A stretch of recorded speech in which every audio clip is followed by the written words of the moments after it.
This glowing face, the face of Moses whenever he encountered the presence of God. He'd come back down from Sinai or from the gathering tent, and his face was glowing. Jesus, at his transfiguration that I just read about, Jesus is glowing with an unnatural light, a brightness. And then he's joined by two of the greatest characters of the Old Testament, Elijah and Moses, equally glowing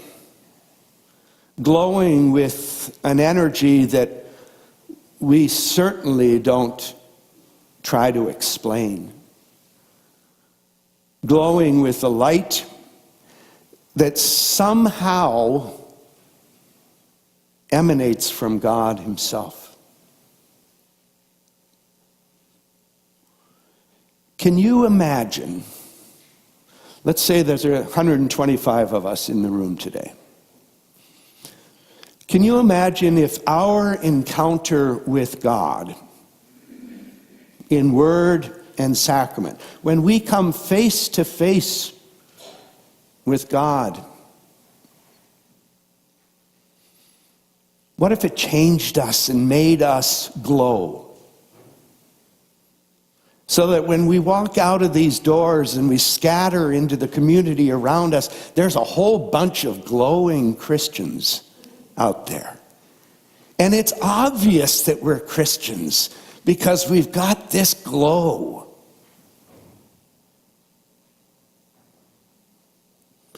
It's not quite that easy. It's not quite that magical.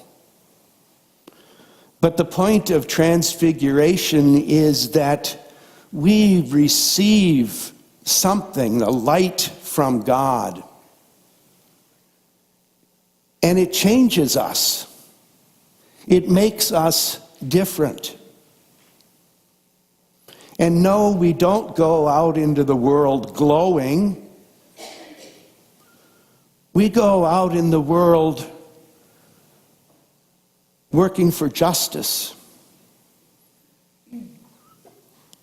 bringing about healing, trying to make an effort toward reconciliation, toward the affirmation of the dignity of all God's people. Jesus loves the little children. He also loves the grown-ups.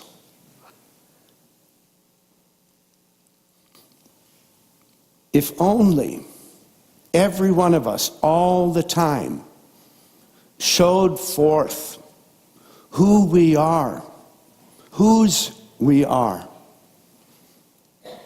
It's not stamped on our forehead. It doesn't glow from us, but it should. And I think it does for many, many, many, many of us. Flow from us. There's an energy that we receive. We can't see it. But there's an energy that we receive here. And it's a combination of the encounter with the Word,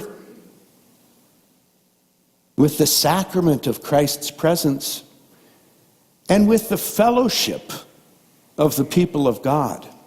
It's almost, you all together are almost like another sacrament to one another.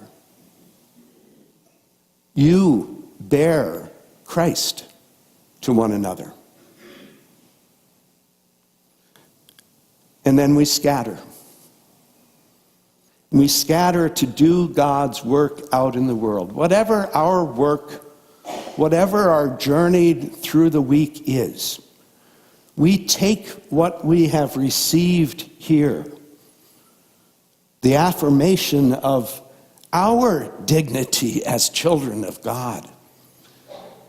We take that deep knowledge into the world to share it generously